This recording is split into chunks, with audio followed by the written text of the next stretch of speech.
On a seemingly quiet September morning in 2019, a sleepy German village was shaken awake by the largest police operation in the country's history.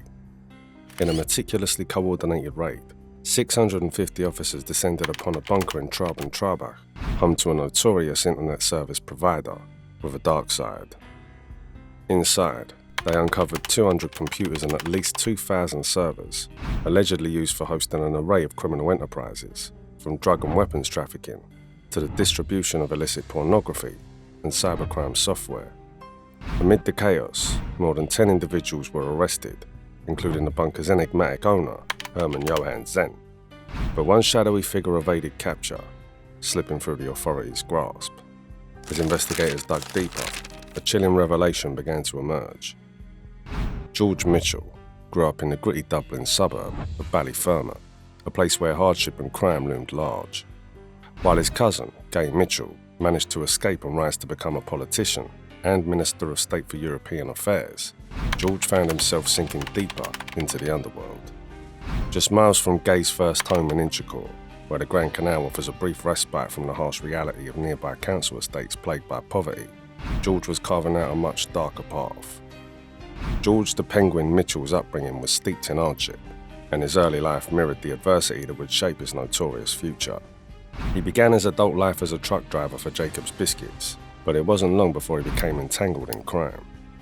In the 1980s, he took part in several robberies with associates of the slain gangland boss Martin the General Cahill. Cahill was impressed by Mitchell's unwavering loyalty to the criminal world. Known for his ability to keep quiet when he and his crew attracted the attention of the Gardaí, Mitchell earned the respect and rewards of the powerful gang leader. By 1988, Mitchell was convicted for stealing a large consignment of cattle drench, leading to a 5-year prison sentence. During his time behind bars, he strengthened his connections to the criminal underworld and became aware of the immense profits to be made from drug trafficking. Upon his release, Mitchell set his sights on securing a profitable share of the drug trade. Like his imprisoned associate John Gilligan, he saw the staggering wealth that drug trafficking could bring. Within just a few years, Mitchell had risen to become Ireland's most powerful drug lord, operating from his base in West Dublin. He built a highly organised operation, quietly becoming the country's leading cannabis and ecstasy trafficker, all while staying under the radar of the media. In the summer of 1995, the Garda National Drugs Unit uncovered that Mitchell was a central figure in efforts to establish a large-scale ecstasy production operation as he worked on building a major processing plant. It was this discovery that first brought Mitchell into the public eye. The Garda's findings led to Operation Barbie, an extensive surveillance operation that lasted months, during which detectives tracked suspects and linked Mitchell's gang to criminal associates in England. The operation culminated in the raid of 2 ecstasy processing labs in Lucan and the Ward, County Dublin, before any tablets could hit the streets. These were the first known ecstasy labs in Ireland. In Lucan, 2 of the 5 bedrooms in the house had been converted into laboratories, with chemicals stored in ground floor rooms. A massive tablet pressing machine was also found in a storage shed at the Ward. The Garda raid was a major blow to Mitchell's operation, marking the second setback in just a few months. Earlier, he'd been caught by the London Regional Crime Squad near the Luton bypass with £570,000 in cash, intended as a down payment for a drug shipment. While the money was seized, Mitchell was questioned and released without charge. Despite the growing pressure, Mitchell continued his criminal empire, living a lavish jet-set lifestyle. He resided in a luxurious house in Palmerstown, drove flashy bulletproof cars, and amassed assets worth around £10 million. Meanwhile, organised crime gangs began eyeing the lucrative market of stolen computer components, which were sold on black markets in mainland Europe, Britain, and the Far East. Though Mitchell was Ireland's most powerful drug baron at the time, he shifted some of his focus to the computer trade, leveraging his international criminal connections to secure a share of the market for his associates.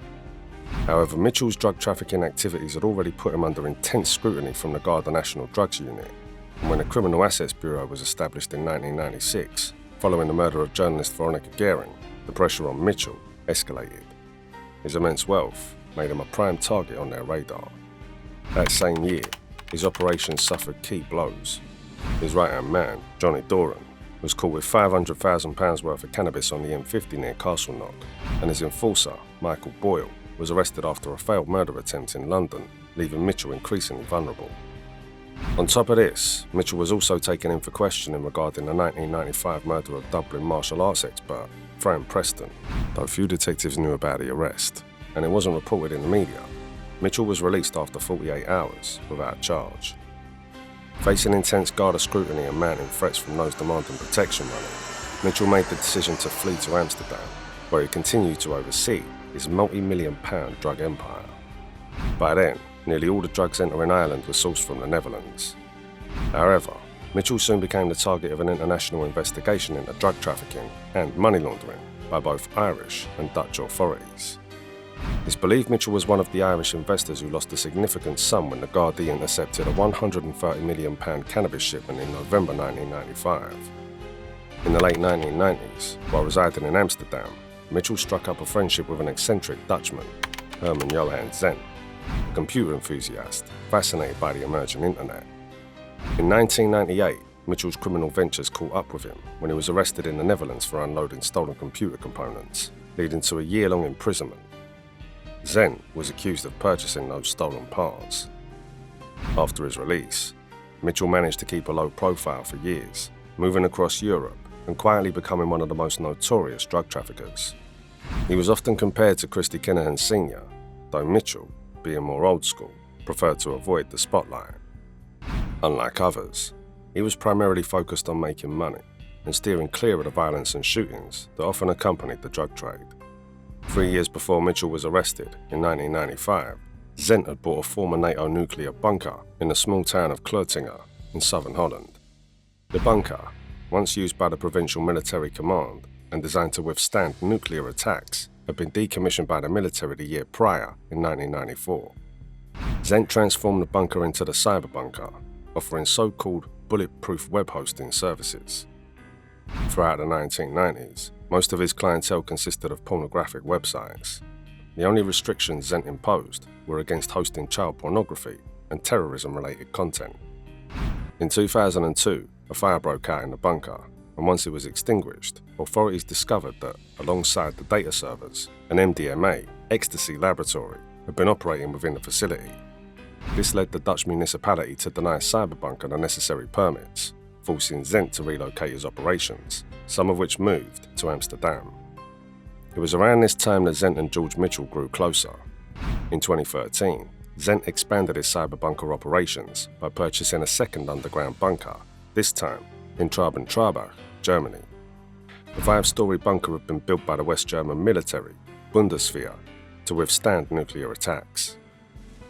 From 1978 until 2012, the facility had served as the headquarters for the Bundeswehr's meteorological division, employing around 350 civilian contractors who focused on weather predictions for military deployments.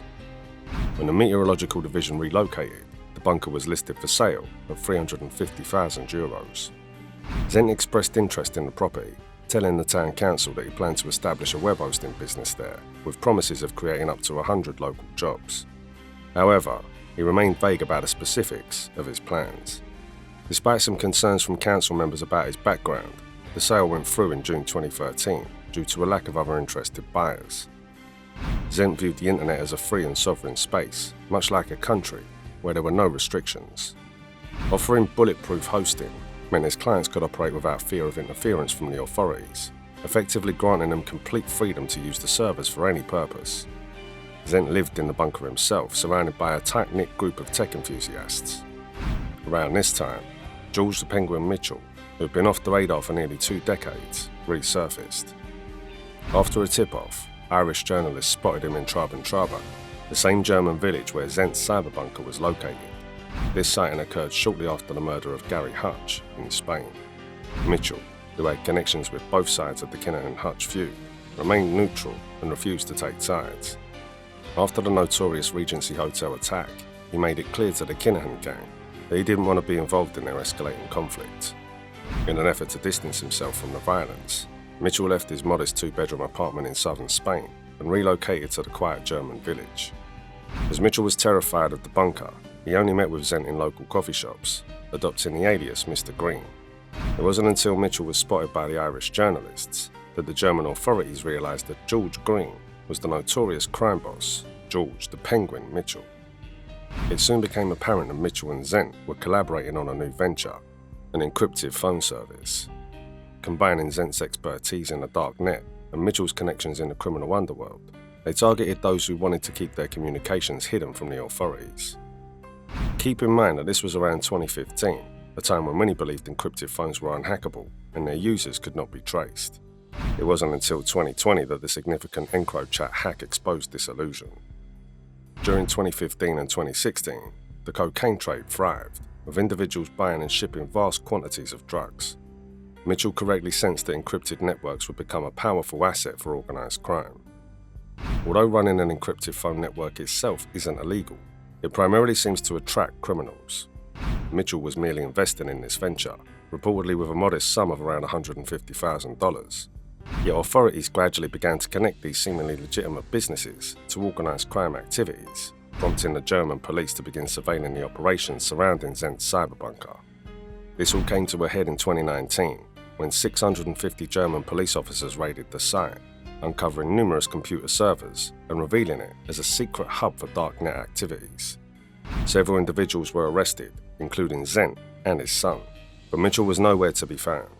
He had managed to escape long before law enforcement intervened. Meanwhile, Zent and his associates faced serious charges, including child pornography offences, and authorities discovered a darknet facilitation service involved in hosting illegal activities like drug and weapon dealing. 2 years later, after 5 years of investigation, the extensive case went to trial in Trier, Germany, resulting in lengthy prison sentences. This marked the first time individuals were actually imprisoned for web hosting related to such illicit activities.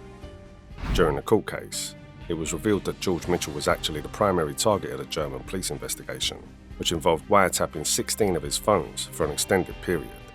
Authorities described him as a major international trafficker, but despite the significant time and resources invested in the operation, the police struggled to decode the secret language and code words that Mitchell had developed over the years within the highest circles of organised crime. The explosive file showed that Mitchell had direct dealings with Colombian cartels, supplied drugs and weapons to Northern Ireland, and was responsible for importing tons of cocaine into Europe while flooding the Netherlands with heroin. He was also under investigation for money laundering activities in Spain. Mitchell was believed to have shipped cocaine from North Africa, using Spain or Portugal as transit points, concealed within containers of oranges, with shipments reaching up to 3 tons at a time. In November 2016, he was linked to a seizure of 283 kilograms of cocaine in Brazil, destined for Europe. Wiretaps and covert surveillance conducted from 2015 detailed Mitchell's meetings with the heads of the Bandidos biker gang and a prominent figure in the Hells Angels in Germany, where he offered them encrypted phones, equipped with an app designed to keep their illicit activities off the radar. At the time, the explosive files revealed that Mitchell intended to sell high-end BlackBerry phones priced at €1,200 each, along with a secure communication app costing €3,000 and an annual service fee that could reach up to €50,000. This package assured customers that they would remain under the radar of authorities. Developed in Warsaw, Poland, the system included a panic button that allowed users to delete all data in case of an emergency. Phones were shipped to customers in Bogotá and Medellin, the heart of the notorious Colombian drug cartel once led by Pablo Escobar. The bunker also catered to criminal gangs across the Philippines, North Africa, Dubai, Canada, Belgium, the Netherlands, Poland, and Scandinavia. Authorities suspected that Mitchell had invested in businesses with Zent, the self-proclaimed lord of the dark net, and had him under surveillance for years as they met. However, Mitchell never directly linked himself to any operations, making it difficult for law enforcement to catch him. At one point, they did overhear Mitchell complaining on the phone to his partner about Zent's excessive electricity expenses. The servers in the bunker generated so much heat that it cost around €20,000 a month just to keep him cool. The court case concluded, leading to Zent and his associates being jailed. And once again, things went quiet around Mitchell. That was until early 2023, when a major operation dismantled an encrypted phone network known as Exclu Network. In a coordinated effort, 1,200 police officers raided 79 locations, resulting in 45 arrests across several countries, including the Netherlands, Belgium, and Germany. They uncovered 2 drug labs, €5.5 million in cash, and 20 firearms. In February 2023, German police announced that Mitchell was one of the 5 key suspects behind the Exclu network. This network had been taken down just months after being covertly hacked by Dutch authorities.